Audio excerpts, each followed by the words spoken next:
Okay, I'm back. Thanks for waiting. I just powdered my nose because I have a really shiny head, so I want to make sure it looks okay for you guys. Beautiful. And then also in the live stream, we have a Facebook Ingenious Daily too, if it makes a difference, if you wanted to connect it somehow.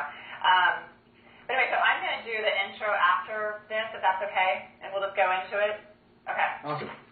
Okay, so when they're ready, I'm just going to thank you, and we'll get into it.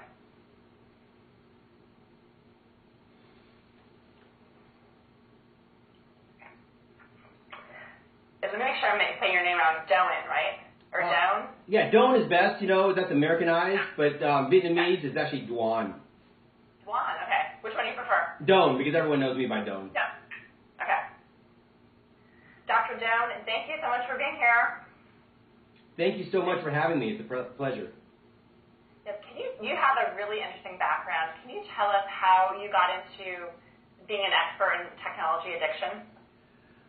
So my background is that, first off, I was MD, PhD from Hopkins, and where I studied molecular neuroscience in learning and memory. So I've always had an interest in how the brain forms memories and connect that with behaviors.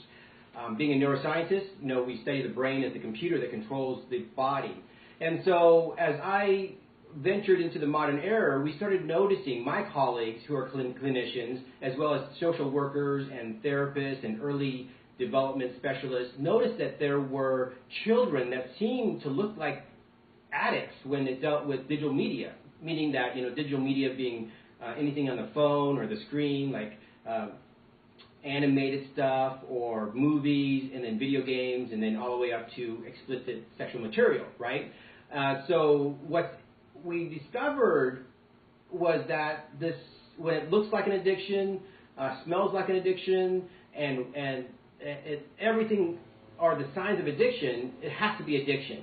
And so my wife and I started a ministry called Real Battle Ministries, where we lecture all over the world and through the internet, using it as a tool to educate parents, to warn them about the addictive aspect of digital media. So, we've all seen it. Everywhere we go, people are buried in their cell phones, including babies and toddlers. So I'm wondering, you know, a lot of parents are going out to eat, or maybe they're on a long plane ride, and they give their toddler or baby a cell phone. How harmful is that? Wow, this is, you know, so it's how you use it, right? So in clinical medicine, it's kind of like if I give you an anesthetic for surgery to numb your eyeball so I can do surgery on your eyeball. I'm an ophthalmic surgeon by the MD training route. And so that would be a healthy use of a anesthetic to numb the eyeball. However, if I give you an anesthetic drop and you have dry eye syndrome and you use it all the time for dry eyes because you couldn't handle the, the dryness and the grittiness and the pain, the numbing drop that I prescribe to you, if used chronically, will melt your cornea. Literally will melt your cornea, you will have a ruptured eyeball and infection that could actually result in loss of eye or death. So my analogy to medicine with digital media actually applies, because clinically we have doctors who are using digital media like on a tablet or VR glasses. We're using it to reduce anxiety and reduce pain in clinical procedures. For example, I've talked to anesthesiologists who actually have done work on this, and they share with me that a tablet video game before surgery is equivalent to 10 milligrams of Valium. Okay, so Valium is used for anxiety disorders, and that's a prescription-controlled drug. If you use VR gaming, there's a company in LA called Applied VR who's working with Cedars-Sinai. So one thing that VR headsets can do is actually reduce pain to the point where pediatric children who have burns can actually undergo painful scrubbing of their burns during treatment while they have the VR headset. So the answer to you took a long time to get there is that, yes, if you use a tablet to, let's say, occupy your child on a plane ride, and use it in a structured, orderly fashion, and knowing that what you're doing is sedating the child, and also using that tablet to get through to the next, plane stop or the airport, arrival, then that's okay. But if you're using it all the time, then it's like giving a drug to your child to sedate that child, which will inhibit brain development. And this is critical because the brain develops, and at certain ages, if there's not enough behavioral feedback to the brain, there could be permanent atrophy or damage to those areas. So how much is too much then? I mean, when are you at risk for some of this damage to the brain? 'Cause I know your brain develops so quickly the first 3-4 years. Yeah, we don't have enough research. The only way to know this is to take identical twin studies. Okay, because right now research is so hard because you're studying different populations, different people that are susceptible. That's why we have people who can drink alcohol and don't have an effect, or some people watch a movie and they don't cry or get scared. People have different responses. So the answer to you is that it varies from individual to individual, right? But what we do know is that if you give it to your children all the time, there's a certain point in time when it's going to be damaging. And the only way to know is identical twin studies. That means if you have identical twins, you take the twins, right, and then you expose them to varying amounts of digital media. One twin gets randomized. So you have one twin having no digital media at all, and then the other twin gets exposed to certain amounts of digital media, let's say from birth. And then you follow their behaviors, follow their brain scans, follow their development long term, and see what happens. And research then can actually tease out what is the hours that are most damaging, right?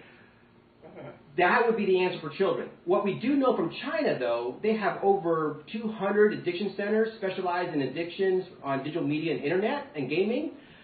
What we do know is that they said the sweet spot for addicts, meaning that addicts are people who are dysfunctional in multiple areas of their lives: financial, emotional, sleep problems, emotional problems, suicidal ideations. There's criteria to become the label addiction, but that's a lot. I mean, you're talking about 4 or 5, significant areas in people's lives that are affected in order to become an addict. The research out of China has said about 6 hours or more is indicative, or not indicative, but associated with a internet or gaming or digital media addiction. So that really doesn't answer you, because definitely you don't want to expose your kid to 6 hours a day. But the sad part is the Kaiser Foundation in 2010 estimates that in ages 8 to 18, in their research, the Kaiser Foundation found that the average American child uses digital media for entertainment, not for learning, not for training, not for benefit. On average, about 7 hours, 38 minutes a day. So based on that right there, on the China studies and the China's research on the internet addicts over there, the U.S. on average are already 1 hour, 38 minutes too much, based on that. But what about the real small children? I know there's not a lot of research on that, but I mean, what is your opinion on, giving them something that age? I mean, is it very dangerous? Very dangerous, because in children they have limited time to develop their brains, right? So the brain develops from back to front. Vision, touch, somatic sensory cortex develop first, and then the frontal cortex, which is the front part of the brain, that's the frontal cortex here, that's higher executive reasoning, such as empathy, relationship with others, reasoning, advanced reasoning, all these things that are important to be successful, right? So I have a hand analogy for you, is that in a young child, it starts with a blank slate, right? So what you expose a child to, let's say empathetic situations, they develop empathy. So let's say this brain area in the frontal lobe represents empathy. Let's say the other finger here represents an area for communication skills and eye contact. And this one represents, let's say, relationships with others, relationship with mom and dad and siblings, right? And then this one, let's say, patience, how to sit still and behave. And then this one, let's say, is digital media stuff, such as hand-eye coordination and a whole host of other benefits that people use as a indication of using it earlier or exposing children earlier to digital media, right? So here's the problem, is that if you're primarily exposing your child to digital media to occupy that child, what happens is to the other areas of the brain that you desire the child to develop, right? Communication skills, empathy, relationship with others, how to sit patiently through a doctor's visit office or on the plane or car ride. will actually not develop. Okay? And so what happens is the other areas of the brain related to digital media develops and gets bigger. So literally they become all thumb thinking, right? Here's the danger. In a little child, if we don't know the exact time point, but in vision, in the world of ophthalmology and optometry, children who have visual deprivation in one eye is called amblyopia. The brain shuts down at around 8 to 9 to 10, maybe 11, where that eye, literally in the brain, becomes disconnected. And that area in the brain that controls that eye or receives inputs from that eye shuts down and is atrophied. I think the same thing can happen in young children if they do not develop their developmental milestones that are essential to be well-rounded individuals, that by the time they're older in teenage years, there could be a permanent or not a permanent, but a significant reduction in those areas of the brain. And once those areas of the brain pass their developmental milestones, there's some neuroplasticity. However, it is very difficult to train the brain and record new pathways once it passes the developmental milestone, because we know that from vision. If we don't correct the vision and correct amblyopia or the lazy eye problem by the age, let's say age 14 or 15, that's really late. People are literally useless, have useless vision in that eye. The brain cannot be rehabilitated at that point for vision. It cannot. So neuroplasticity, you hear all about neuroplasticity and right. Really? Okay.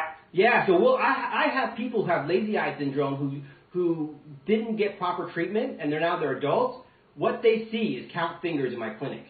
So literally, for example, you go to the eye doctor and you get 20/20 vision, 20/30 vision, 20/40 vision, 2200 vision. They cannot even see the big E on the chart, which is 2400 vision. What they see is count fingers. You have to hold your fingers up before they can even discern that there's two lines representing two. Wow.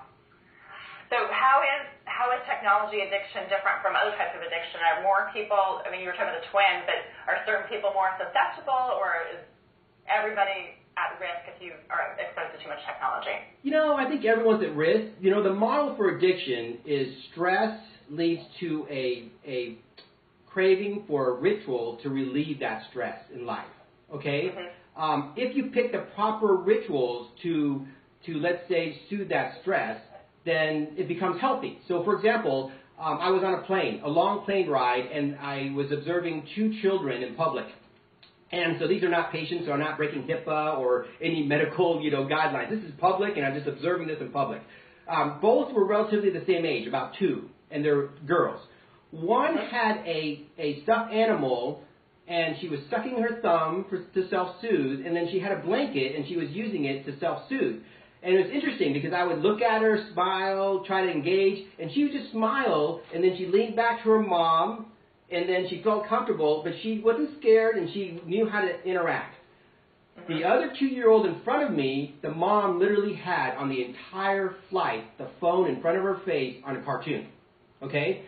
Then the pilot announced, please turn off your digital devices.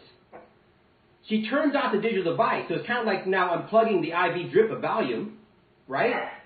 The baby just freaks out. And I'm like, wow, just observing. I don't even interact or anything. So she's trying to calm this baby down. The child comes up and looks at me and starts crying more. And she goes, I'm sorry, she has stranger anxiety. That's what she said. Then when the plane gets docked or stopped on the tarmac, Dad calls on the phone. She wants her cartoon back. Her mom says, no, Dad's on the phone. You want to talk? She goes, no, I want my cartoon. So what I'm trying to describe to you is that, okay, so using digital media that's very arousing hijacks that little child's thoughts to the point where Daddy becomes less important. Because now the digital drug becomes more important and more fun, more arousing, more whatever, more escape, more stimulating, whatever term you want to use, is more addicting, right? Whereas the other child who used the blanket, sucking her thumb, her mom's presence, and also the blanket as a soothing mechanism was able to handle the entire plane ride without a peep and also deal with me, who was this like strange bald guy looking at her, trying to talk to her because she was sitting literally the aisle across, right, from me. So that is the problem, the big white elephant that's really in the room right now. Because are we exposing digital media to our children to the point where it's like giving them a drug, not knowing it, thinking it's safe, healthy, and making them better in the modern age? But what we're doing is disrupting very critical brain development in these kids.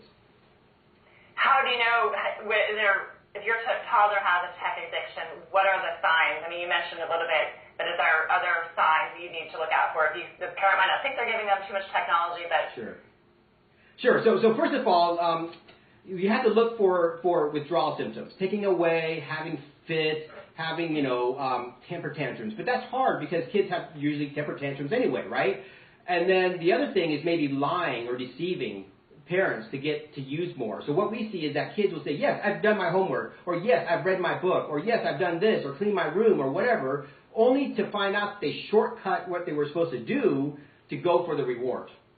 Okay? And then the other thing could be, are they giving up other things, like playing with children, or playing with their dog, or playing with their pets, or even playing with their siblings, or even interacting with the parents because they prefer the screens more. Or they won't eat unless they have the screen, that kind of thing. And then you have to look for basically asking it all the time. And then pontification of thought. So what happens is there's something that happens with digital media that it gets imprinted in the brain. The child can replay that super arousing digital media over and over and over and over again. So even though you take it away from the child, they may be playing that game over and over and over again. Game. And you're trying to engage with your child, and they're thinking game. If that becomes now the number one thought in their life, that would be similar to an addict who, withdraw from alcohol, crave alcohol, lie to get alcohol, trade other things to get alcohol, financially get in trouble for alcohol, meaning that they spend all their money on games or alcohol. And then finally, all they think about is how do I get drunk next, and what is my next event where I can drink. I mean, literally, alcoholics will plan their holiday parties only at parties where they can get alcohol. If that looks like an addiction, it's probably an addiction in your child. So how do you help a child who has these signs and symptoms? Okay, so first off, you have to remove them from the addictive behavior. You can't try to moderate it. So if your child looks like an addict, looks like, a screen addict, and you recognize the symptoms, then really you need to take it away. You can't moderate it, because the mistake that parents have, and I see this a lot when I talk to parents, through our ministry and through, whatever experience I have, because, they email me and ask questions, they'll have problems. Victoria Dunkley, for example, Dr. Victoria Dunkley is a pediatric psychiatrist out of L.A. who wrote the book Reset, How to Reset Your Child's Mind. And what she showed was a 30-day detox, meaning that when you remove the screens completely from the child, behaviors are improved. Temper tantrums, grades improve, and she's even claimed that she's had, or actually she reports that she's had literally many of her patients who had mental diseases or disorders like depression, anxiety, and even like atypical schizoid and schizophrenic behaviors after a 30-day detox actually get better, or sometimes completely resolves, and actually oftentimes completely resolves. And so the mistake that you get is that the parent takes it away, and then the parent gives it back to the child because they don't want to be the bad person, because everyone around the child is playing video games, and so they want to be the good person and give it back and try to moderate. And so often I ask parents and said, if you know your child has an alcohol addiction or a marijuana addiction, do you try to moderate that addiction? Do you try to give them a little bit of alcohol every day to try to reintroduce that back in their life? Of course not. So we're doing that with digital screens. And the other thing, Kelly, I want to share with you is that I work with a group, Lori Fromm and also Dr. Karen Hepler out of Drexel University, and they're working with early autistic and Asperger's diagnoses in children. And Lori Fromm is actually an early educational or early behavioral interventionist. What they have found is that in autistic children and Asperger's children on the spectrum, whether it's high or low autistic, If you remove the screens completely from their homes, it completely changes their developmental trajectory. And sometimes even the child will drop their diagnosis of autism. And there's actually doctors in Romania and France who actually have coined the term digital autism because it doesn't look like classic autism. It doesn't match the criteria for autism, so they kind of call it like autistic-like behavior, or it could be early autism, or sometimes they throw in the term Asperger's just to say that it's on the health, like the more functional autism. They think that that's caused by digital screens often, and so what she does, Lori Fromm and also these other doctors in Romania and France, they actually take a digital history inventory of the household, and they recommend removing all digital screens from the house, and they see dramatic results. Because if you have an autistic child who pontificates on that one thing, they're all dumb thinking, right? Well, you take away that thing that makes them blow up in their brain only digital media skill sets. Guess what? They start talking more, they have eye contact, they start dealing with, being uncomfortable around other people. They actually work on developing other skill sets that changes their developmental trajectory. So whether you have genetic autism or a digital autism, these kids improve without the screens. So you're saying just the use of technology, a heavier use, I'm assuming, can cause autistic symptoms in your children? That's what we're seeing in I would say, excessive use of digital media. So I don't want to, scare people here and say, technology is so evil. Excessive use of digital media or early exposure to digital media could make autism worse. Whether it causes it or makes existing autism worse, what we're seeing from these clinical experiences that the child improves. So you have to, there's not research that shows a direct correlation, but regardless if there's research or not, we know that if we take the screens away, they change their developmental trajectory, meaning that they improve and sometimes even drop their diagnosis of autism. Amazing. So we have talked a lot about the negative, impacts of technology. There are so many educational apps and learning, tools associated with technology. Is there any benefit at all to using technology in a learning capacity?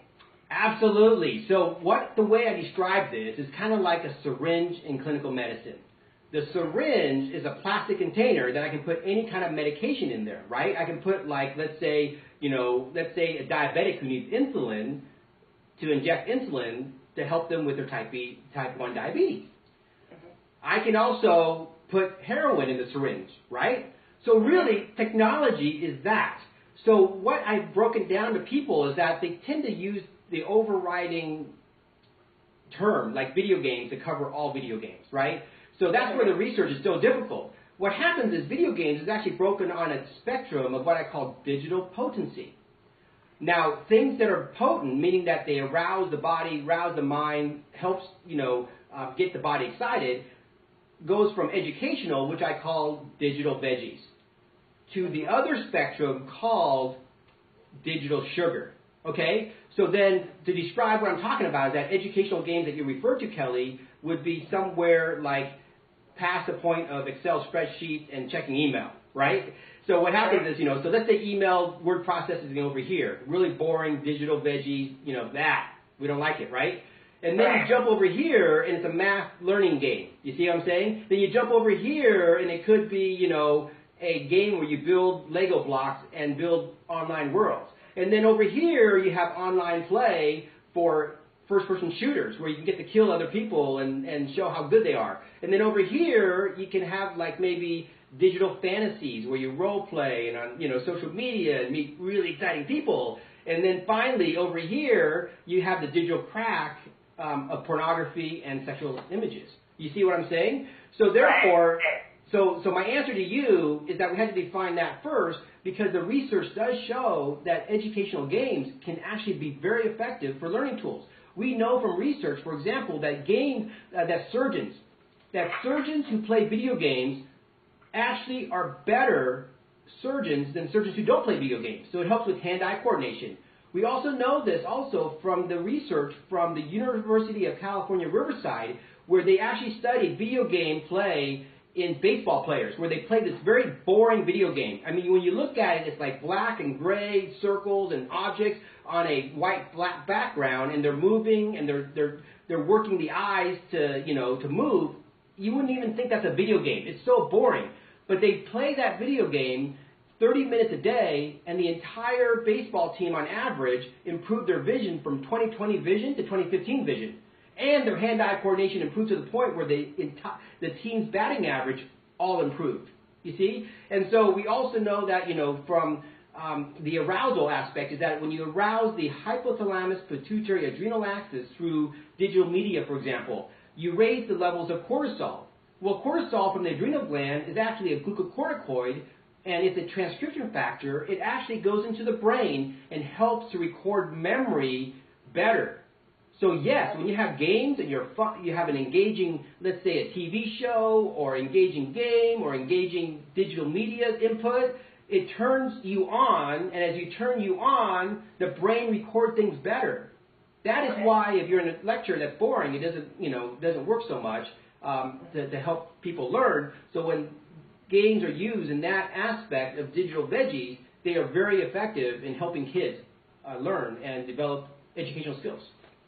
And at any age? I mean, are we talking about the real young kids too, or just when they're a little bit older? You know, okay, so the American Academy of Pediatrics basically recommended no screen exposure 18 months or less. That means if your baby from 0 to 18 months, no screen time whatsoever. Now, I don't know what research they used to determine that 18 months was better than 24 months. So they shaved off 6 months. I don't know where that research is. I've tried to look for the reason why they cut 6 months. What I recommend doing is going to the old recommendation of 2 years or less, no screen time whatsoever.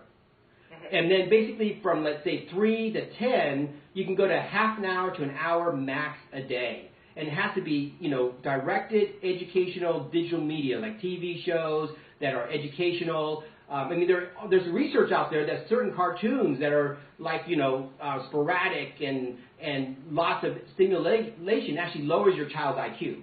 I mean, that was published, you know, literature, and I didn't want to mention the show because I don't want to get in trouble by, you know, the shows, but, you know, literally, you know what kind of cartoons I'm talking about. You know, parents can judge. But if you have the long, you know, kind of like Mr. Rogers type show, you know, the Captain Kangaroo type shows, the Magic School Bus type shows, you know, those are healthy and they can actually teach your kids to learn. The research is still out on video games in young kids. So what I tell parents is avoid video games in kids until they're like 12 or 13. Let their brains develop. There's so much other things that you can do to fill up their brains. Introduce the games later and introduce it carefully. But for those families who have to play video games, let's say dad or mom play as a gamer, then I recommend using the video games kind of like a family event. So on a weekend for reward, play together. Play the sports game together, but it has to be age appropriate. I've seen dads who played Grand Theft Auto with their 6-year-old, you know? And if you've ever played Grand Theft Auto, you know, there's this inappropriate. So mature video games should be only for mature audiences. But if you play appropriate games, and if you go to Common Sense Media, they rate, you know, the age appropriateness of the content for kids. If you play like E for Everyone games, play with the kids. Use that opportunity of that arousal, of the hormones being released from the games to bond with your child together, and that way you build an experience. So after a half an hour of play, you stop. What I also recommend doing is that if you spend half an hour on digital media, you spend half an hour on physical activity as well. So that kind of counteracts the sedentary lifestyle where kids are getting obese and having problems. And then I recommend no smartphones until the child's 18. And what's amazing is, you know, the amazing thing is that if you call your cell phone carrier and ask them at what age do you recommend cell phones being used, and this is from Melanie Hempy from Families Managing Media, she called multiple phone companies and the consensus is unanimous, 18 years old, because that's the age when they can actually sign a phone contract. Okay, so that's interesting. Now, that's not based on, you know, research, whether it's good or bad, but what's interesting about this is that phone companies cannot sell a smartphone to a minor because of the contract issue, okay? But parents are giving literally these handheld computers to their kids too early, who don't have the frontal lobe to stop from looking up digital media that is super arousing, such as pornography. And that is why, if you look at the statistics, you know, I think that first age where young boys are being exposed to porn is like 8 now. Because what they do is they use their smartphone and they Google whatever image, and they're looking at the Google images. And the problem with porn exposure is that it's like methamphetamines of digital stimulation. And so we're seeing through Gary Wilson's work at Your Brain on Porn, and also other sites like NoFap and all these other things, we're seeing young men who are coming into clinics asking for sex-enhancing drugs like Viagra and Cialis because they have erectile dysfunction with real human beings, because they have now programmed their brains to want a fake robotic screen. And so it's kind of like the Pavlovian dog response, where the dog, you know, you ring the bell with the food and the dog salivates. The screen becomes that bell stimulus for the sexual stimulus in these young men. And so when you expose them to a human being, which can't compare to the digital screen, they can't get aroused. They've rewired their brain. And so that's a whole topic that I don't know if you want to discuss or edit out or whatever, but this is like amazingly problematic, because we're giving smartphones that are too, you know, that are not locked down in enough to prevent kids from looking up stuff that can damage their brains. So what I recommend doing is using a flip phone. Get a flip phone that doesn't have internet access. It'll save you the internet connection for your child, but you can still stay in contact. And so I did that with my family. My 2 college kids who go to Liberty University now, they basically didn't get their first smartphone until freshman year of college. And, you know, it saved me a lot of money. They're doing great. But we did that because my son had problems with the smartphone. We gave him a smartphone too early. He got in trouble with all the things we discussed. And then my other daughter, who is now a freshman there, she had problems with texting. She was texting over 10,000 times a month. I'm looking at my bill, and I'm like, you know, this is unlimited texting, but come on, 10,000 times a month? And so we took her down to a flip phone. And at first, she went crazy. You know, she's like, I'm going to be an outcast. You know, she was going through withdrawals. It was funny. She was pacing in our kitchen back and forth like an addict. And my wife and I were literally sitting there knowing, you know, the symptoms. And we're trying not to laugh and be sensitive and listen to her. But because she was a texting addict, she learned how to text on a QT keyboard. You know, like the actually, it's not even a keyboard. Using the number pad, she was texting like 10,000 to 15,000 times a month on a number pad. It was amazing to watch her train her brain to go like this, and she could do it even without looking at it. So what we had to do was go to the phone carrier and set her texting limit to 1,000.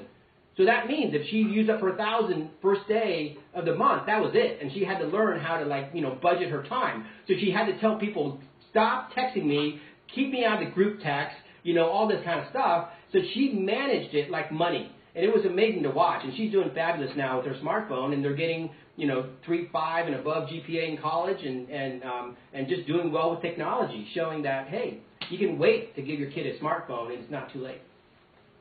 So, and going back to the implications, so you said the short-term implications and the long-term implications. I mean, just really the brain development, interacting with people, it sounds like it's the biggest issue.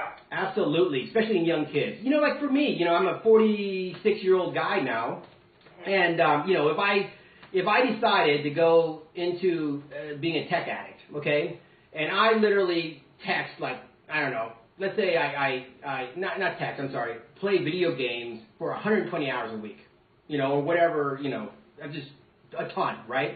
Mm-hmm. But let's say I develop skill sets earlier in life. I'm not going to lose my communication skills. I'm not going to lose my eye-to-eye contact. I'm not going to lose my empathy for other people, you see? Because my brain has been fortified. You take a child who is, let's say, young, let's say 3, and let them play even only 40 hours a week, you will see problems. Serious mental health problems by the time they're 13, 14, 15, 16. If you let them play that much since the age of 2. So that's why it's so important to protect our kids from alcohol, drugs, smoking, nicotine. That's why there are laws that protect kids from drugs that can be potentially addicting, because if you expose a child to alcohol, marijuana, even nicotine much earlier in life, you're going to affect that brain development. We know that from the drug literature. This is, this information you shared is so fascinating and such important for everybody, because we live in a digital age and no one knows, like you said, really what the implications are. So is there anything else that you would want a parent of young children to know about technology that we haven't covered? Yes, I just had a conference this morning with Melanie Hempy, who's the founder of Families Managing Media. And she shared with me that the number one thing is that I want to empower, and she also wants to empower, and we all who are working in this field want to empower the parents. You guys are the heroes for your children. It's not going to be Dr. Doan or Melanie Hempy or Chris Rowan or Victoria Dunkley or all these people who are working in the field already that are going to be heroes for your kids. You're going to take this information from us, apply wisdom, right? Data without wisdom is garbage. You can look at all the research you want, but without wisdom, it's useless. So use your parental wisdom to be your child's hero. You have a chance to make a huge impact in your child's life. And because everyone's using digital media, if you can take what I even said today and apply it to your children will be outliers. Will be successful outliers in the digital age, because everybody else is suffering while your child is now developing essential behavioral neural pathways that will be superior to everyone else. Yeah, that is spot on. It's amazing. I think you're so glad to have you on here and talk about everything you know about this. It's really great to have you on the show. Thank you, Kelly. Thank you for inviting me. I'm honored. This is fun for me, as you can tell. I love doing this. I love it, and I love your background. It's just so great. It's so matches so interesting background, and not many people have that perspective. So I'm honored to have you on the show. Thank you. I can only praise God for that, because it's not me. He kind of orchestrated this, so I give all credit to him. It's nothing. I'm just a mere vessel trying to help other people. That's amazing. So thank you. I will let you know when everything is. We have it all set up. So thank you. I'll let you. Yeah. I appreciate you. Yeah. All right. Have a good day. Yeah, you too. Bye.